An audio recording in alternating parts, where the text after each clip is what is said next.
प्रधानमंत्री मोदी से जनता पूछना चाहती है, जब देश अनेकों आंतरिक संकटों से जूझ रहा है, जनता उम्मीद लगाए बैठी है कि शायद सरकार की नींद खुल जाए और हमारे लिए कुछ करे।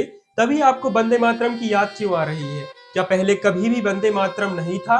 यह सब देखकर तो ऐसा लगता है कि मोदी जी के पास देश के वर्तमान हालातों का कोई जवाब ही नहीं है। तभी तो असल मुद्दों से भागकर जवाब देने से बच रहे हैं।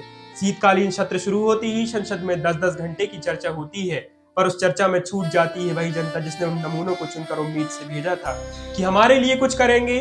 चर्चा होती है नेहरू और वंदे मातरम पर, जिसमें जनता के टैक्स का 9 करोड़ रुपया फूंक दिया जाता है, जिसे देखकर ऐसा लगता है कि अब देश में कोई समस्या ही नहीं बची है। देश अब विश्व गुरु बन ही गया है कि सरकार को नहीं लगता कि देश में प्रदूषण अपने चरम पर है।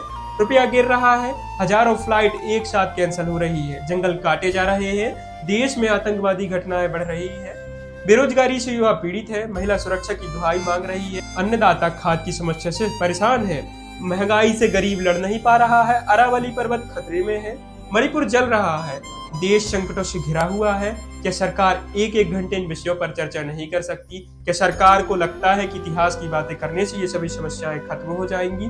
क्या सरकार को इतना भी समझ नहीं आता कि वंदे मातरम पर चर्चा करने से ज्यादा जरूरी जनता की समस्याओं का समाधान करना है? पर यहाँ तो समस्याओं को सुनना भी मुश्किल लग रहा है। और वही कोई मुस्लिम विरोध करे तो गद्दार, दलित विरोध करे तो भिमटे, किसान विरोध करे तो खालिस्तानी, आदिवासी विरोध करे तो नक्सलवादी। देशभक्त तो केवल सरकार और सरकार के कार्यकर्ता है, बाकी हम देशद्रोही है क्यों? क्या सरकार नेहरू और वंदे मातरम जैसे मुद्दों पर चर्चा कर असल मुद्दों से जनता का ध्यान भटकाना चाहती है, या फिर किसी चुनावी रणनीति की तैयारी है?